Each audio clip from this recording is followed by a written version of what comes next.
Ја слушате програмата Низ Светото Писмо.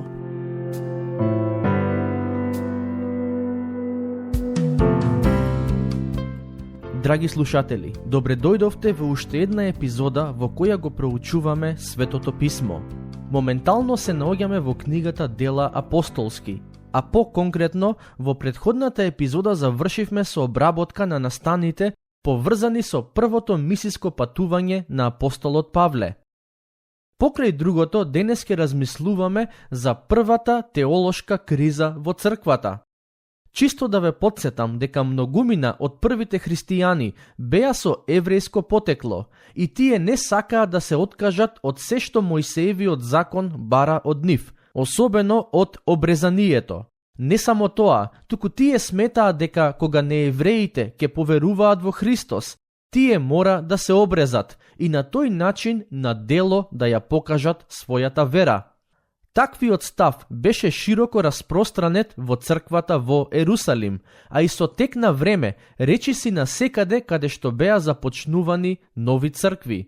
Затоа духовните водачи на првата црква одлучија да го свикаат првиот црковен собор, кој се одржа токму во Ерусалим. Низ вековите духовните водачи на црквата имаат организирано неколку собори, на кои се дискутирале важни теми, како на пример непогрешливоста на писмото, божествената природа на Господ Исус и слично. Но првиот црковен собор се одржа во Ерусалим и на него се отвори прашањето поврзано со верата на неевреите и пазењето на Мојсеевиот закон. Да видиме што доктор Лука вели за тоа. Глава 15, стих 1. А некои луѓе слегоа од Јудеја и ги подучуваа браќата: ако не се обрезете според обичајот Мојсеев, не може да бидете спасени. Сакам да нагласам нешто многу важно. Значи, прашањето не беше дали луѓето треба да се обрезат, туку дали мора да се обрезат доколку сакаат да бидат спасени. Ова е навистина сериозна тема, на која водачите мораа да и посветат внимание. Стих 2. А бидејќи настана бунт и Павле и Варнава жестоко се препираа со нив, одлучија Павле и Варнава и некои други од нив да отидат горе кај апостолите и старешините во Ерусалим заради оваа препирка. Кога Лука вели дека настана бунт поради ова прашање и дека Павле и Варнава жестоко се препираа со нив, тоа треба да го сватиме сериозно. Ова не беше некоја мала кавга, туку јавна расправија, која всушност продираше во суштината на Евангелието, бидејќи се однесуваше на доволноста на Христовото спасително дело. Но, што е Евангелието? Сигурен сум дека многу пати сум го објаснил тоа, но за потребите на оваа епизода сакам повторно да ве потсетам што е суштината на Евангелието. Во прво послание до Коринтијаните, глава 15, стихови 1 до 4, апостолот Павле вели дека Евангелието се однесува на смртта, погребението и воскресението на Исус Христос. Таму апостолот вели: браќа, ви напоменувам за Евангелието, кое ви го проповедав, а кое вие го примивте и во кое стоите. Преку него и се спасувате, ако го држите како што ви проповедав, освен ако не сте поверувале напразно.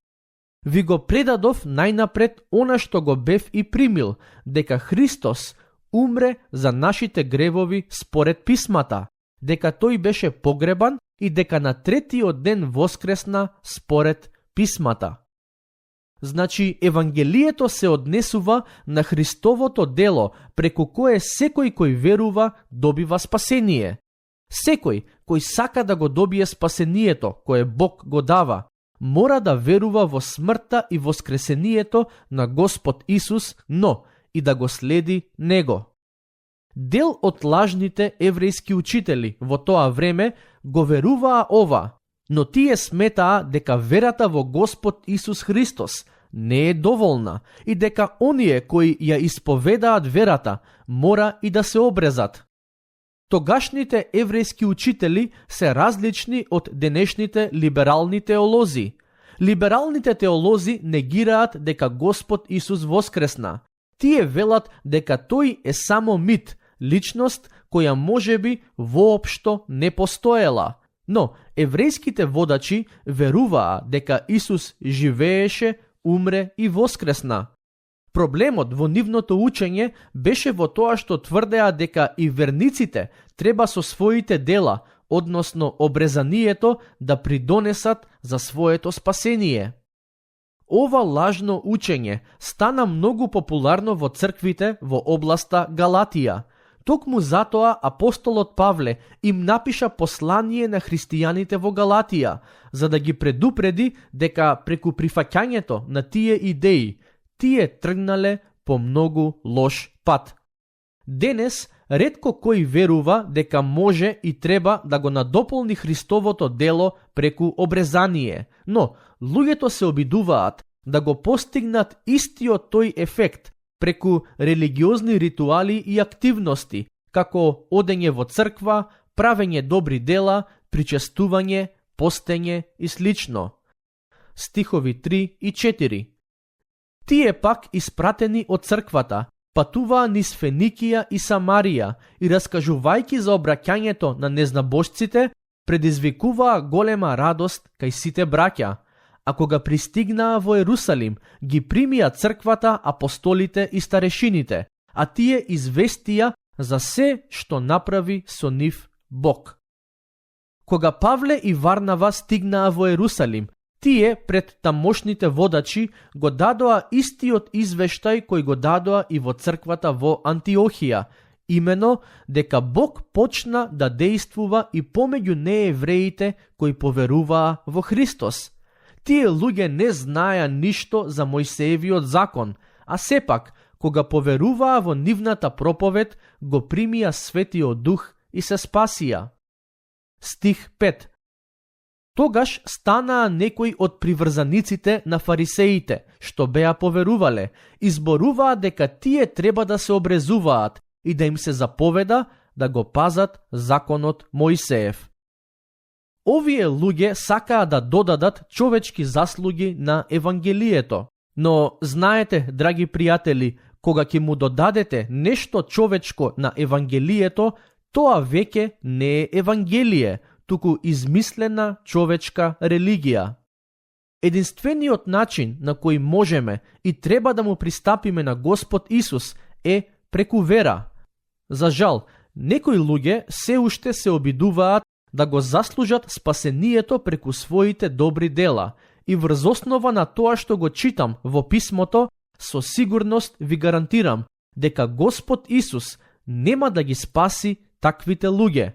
Тој вели: Јас сум патот, вистината и животот. Никој не доаѓа кај таткото, освен преку мене. Значи, единствениот начин на кој можеме да дојдеме до Бог е само преку вера во Неговиот Син Исус Христос. Не да се надеваме на нашите дела, туку да се надеваме на Неговото дело. Значи, духовните водачи свикаа собир во Ерусалим, на кој дебатата стана навистина сериозна и речиси водеше до расправија. Стихови 6 и 7. Апостолите и старешините се собраа да го разгледаат тоа прашање. По долго расправање стана Петар и им рече: Луѓе браќа, вие знаете дека Бог од првите дни ме избра меѓу вас, незнабожците од мојата уста да го слушнат словото на Евангелието и да поверуваат. Интересно е тоа како Бог го водеше Петар во домот на Корнилиј, каде апостолот беше сведок дека Бог ги спасува и незнабожците, за да може самиот Петар пред другите евреи да сведочи дека Евангелието е за сите народи. Добро е што Петар не молчеше за време на овој состанок, бидејќи, како што ќе видите од читањето на оваа глава, неговото мислење беше многу важно во целата дебата. Петар ќе сведочи дека Бог не побара од неевреите да се обрезуваат со цел да ги спаси. Патем, на вистина ми се допаѓа тоа што, иако во одредени моменти во Евангелијата Петар се однесуваше како кукавица, сепак, кога Светиот Дух се спушти врз него, тој стана храбар водач на црквата. Во овие стихови гледаме како храбро и смело застанува пред луѓе кои размислуваат поинаку од него и сведочи за господовите дела на кои самиот тој беше сведок. Очигледно е дека Светиот Дух направи значајна промена во неговиот живот. Но, пред да помислите дека Петар секогаш постапуваше правилно, сакам само да ви кажам дека имаше моменти кога и самиот тој покажа неправилен став кон луѓето со нееврејско потекло. За тој настан читаме во едно од посланијата на апостолот Павле. Ќе продолжиме со читање на текстот. Досега Петар рече: неевреите го слушнаа Евангелието, поверуваа и се спасија. Стихови 8 и 9. И Бог, кој ги познава срцата, им посведочи и им даде Дух Свети како и нам. Тој не направи никаква разлика помеѓу нас и нив, зашто со верата ги очисти нивните срца. Како Бог ги очисти срцата на неевреите? Петар вели: со вера. Со други зборови, тој им го вели следното: кога бев во домот на Корнилиј, јас го проповедав Евангелието. Присутните поверуваа и се спасија, а Светиот Дух им беше даден исто како и нам евреите. Така се добива спасението, преку вера, не преку одење во црква, читање на Светото Писмо, постење, молитви и слично. Сите овие духовни активности кои ги набројав се исклучително важни, но тие ни помагаат да се приближиме поблиску до Бог, а не да го придобиеме спасението. Стих 10. Сега пак, зошто го искушувате Бога, ставајќи им на вратот на учениците јарем, што не можеа да го поднесат ни нашите татковци, ниту ние? Со други зборови, апостолот Петар им вели на присутните: ајде да бидеме реални. Ниту ние, ниту нашите татковци не можеа да го исполнуваат Мојсеевиот закон. Зошто тогаш инсистирате да им го наметнеме тој стандард на неевреите? Ова го имам многу пати кажано, но ќе го повторам и сега. Никој во историјата на човештвото не успеал да се спаси преку пазење на Мојсеевиот закон. Никој. Дури и во Стариот Завет, Бог ги спасуваше луѓето поради својата благодат и милост, а не поради нивното доволно добро поведение. Дури и кога луѓето принесуваа жртви во старозаветно време, тие требаше да доаѓаат пред Бог врз основа на неговата милост поради која тој им простува. А всушност, и тие старозаветни жртви беа само предслика на жртвата на Господ Исус, која еднаш и за секогаш беше принесена за гревовите на сите луѓе. Преку овој говор апостолот Петар ги соочува дел од еврејските духовни водачи со нивното лицемерие. Се чини дека лицемерието не беше дел од карактерот само на дел од фарисеите, туку и на дел од христијанските водачи од првиот век. Петар како да им вели: зошто се преправаме? Зошто да не бидеме искрени и да признаеме дека не сме толку свети како што сакаме пред другите да се покажеме? Ми се допаѓа овој став и верувам дека и тоа како е потребен и денес во црквата. Се додека во црквата носиме маски и се преправаме дека сме посвети одошто сме, јас ве уверувам дека нема да можеме духовно да напредуваме. Наместо тоа, добро е да бидеме искрени и со Бог, но и едни со други. Кога пред Бог доаѓаме со понизност и признаваме дека сме грешни, тој ќе не прими. Самиот Господ Исус рече: секој кој доаѓа кај мене, нема да го вратам назад. Евангелие според Јован, глава 6, стих 37. Тоа е начинот на кој јас му пристапив на Христос. Тоа е начинот на кој и ти можеш да му пристапиш. Стих 11. Но, ние веруваме дека ќе се спасиме со благодата на Исус Христос, исто како и тие. Ова е суштината на Евангелието, дека луѓето се спасуваат со благодата на Исус Христос. Било да се евреи или не евреи, тоа е единствениот начин на кој Бог ги спасува луѓето. Петар сакаше да им даде на еврејските водачи до знаење дека Бог нема двојни стандарди. Стих 12. Тогаш замолкна сето мноштво и го слушаа Варнава и Павле, кои прикажуваа какви знаци и чудеса направил Бог преку нив меѓу незнабожците. Колку би сакал да можев да ги слушам Варнава и Павле како сведочат за Божите дела направени меѓу неевреите. Всушност, многу би сакал да ја имав приликата да бидам присутен на овој собор во Ерусалим, бидејќи е еден од најважните собири во историјата на црквата. Но, да се вратиме назад на Варнава и Павле. Во претходните неколку епизоди размислувавме за тоа како Бог преку нив двајца дејствуваше помеѓу неевреите со знаци и чудеса. Се чини дека сведоштвото на Петар, како и сведоштвото на Варнава и Павле, беа доволни за дел од еврејските учители да се смират и да не инсистираат дека неевреите треба да се обрезат за да го добијат спасението. Стихови 13 до 21. А кога тие престанаа, тогаш прозборе Јаков и рече: Мажи браќа, слушнете ме.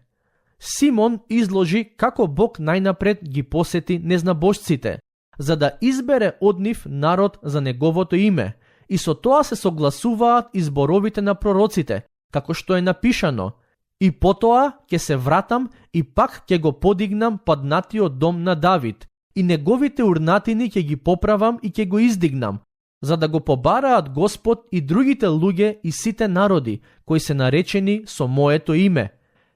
Така вели Господ, кој го прави сето ова: познати му се на Бога сите негови дела од создавањето на светот.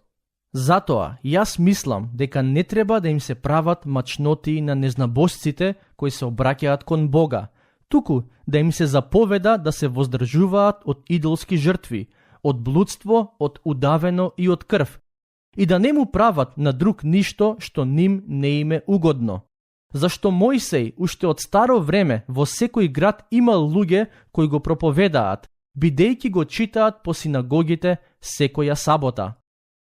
Лука вели дека Јаков се обрати кон присутните, но не ни кажува за кој Јаков станува збор. Ке се сетите дека во една од претходните епизоди зборувавме за тоа како Ирод заповеда да биде погубен Јаков, а тоа беше братот на Јован. Се чини дека овој Јаков, кој сега стана и се обрати пред присутните, беше истиот оној кој го напиша новозаветното послание на Јаков. Според тоа што го прочитавме, очигледно е дека станува збор за човек кој беше надарен од Бога со мудрост. Не само тоа, туку зборовите кои што туку ги прочитавме се прифатија како конечно решение на првиот црковен собор. Водачите на црквата одлучија да не им ставаат никакви бремиња на неевреите, туку од нив само побараа да се пазат од блудство и да внимаваат на своето поведение како Христови следбеници. Тоа е еден вид на заповед до која и ние денес треба да се придржуваме. Тука ќе го завршиме денешното проучување. До следниот пат, Бог нека ве благослови.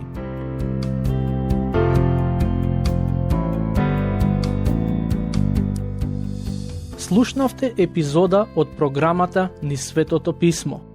Можете да не слушате и преку мобилна апликација на нашиот YouTube канал и на подкаст платформите како што се Apple и Spotify. Ако ви се допаѓаат нашите епизоди, споделете ги и препорачајте ги на вашите пријатели. Бидете слободни да ни оставите свој коментар или да ни пишете на нашата имейл адреса nissvetotopисmo@gmail.com. Следете ги нашите страни Низ Светото писмо на Facebook и Instagram. Епизодите од оваа серија можете да ги најдете и на нашата веб страна ttb.twr.org.